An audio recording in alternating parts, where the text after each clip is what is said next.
ये कथा 3 दिन तक चलेगी, 1 फरवरी, 2 फरवरी और 3 फरवरी।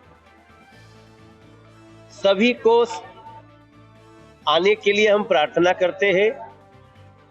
लोगों में कोई कंफ्यूजन ना हो, इसलिए मैं मीडिया के थ्रू बताना चाहता हूं कि यहाँ आने के लिए किसी पास की आवश्यकता नहीं है।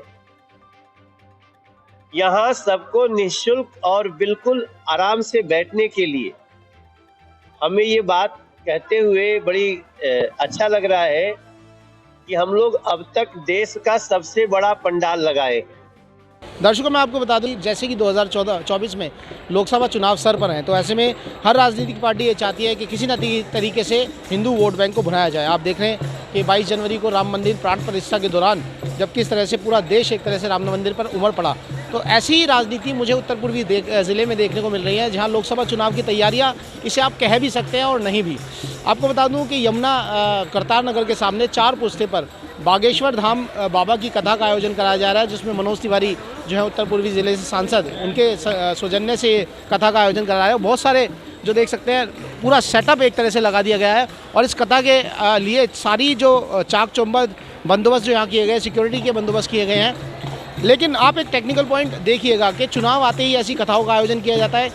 मैं बीजेपी के शीर्ष नेतृत्व से पूछना चाहता हूँ, क्या भाजपा के शीर्ष नेतृत्व ऐसे एमपीओ को दोबारा चुनाव लड़ाएंगे मैदान में, जो कि शायद मोदी के नाम पर ही वोट लेकर जीत जाते हैं, और या इलाके में उन्होंने भी कोई विकास कार्य किया है? सवाल यही है। देश में लोकसभा चुनाव का माहौल पूरे चरम पर है।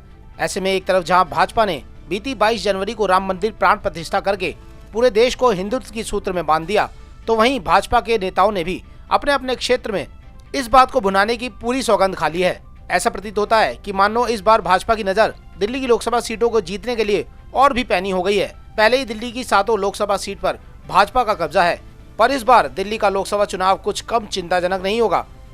चिंताजनक हम इसलिए कह रहे हैं क्योंकि दिल्ली की लोकसभा सीट पर काबिज भाजपा के सांसद इस बार अपनी सांसदी बचा पाएंगे या नहीं, ये एक चिंता का विषय है।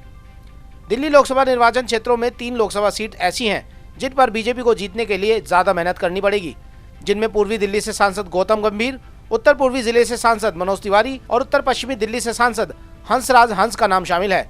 ये 3 सीट ऐसी हैं जहां भाजपा के शीर्ष नेताओं की नजर इन पर पैनी रहेगी। इन तीनों ही सांसदों की बात करें तो ये एक सेलिब्रिटी बैकग्राउंड से आते हैं, जहां इन सांसदों का ज्यादा कोई पुराना राजनीतिक या सामाजिक बैकग्राउंड नहीं रहा है।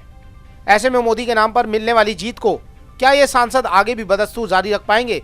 सवाल तो यही है। या फिर खुद भाजपा का शीर्ष नेतृत्व इन निर्वाचन क्षेत्रों से नए कैंडिडेट उतारेगा?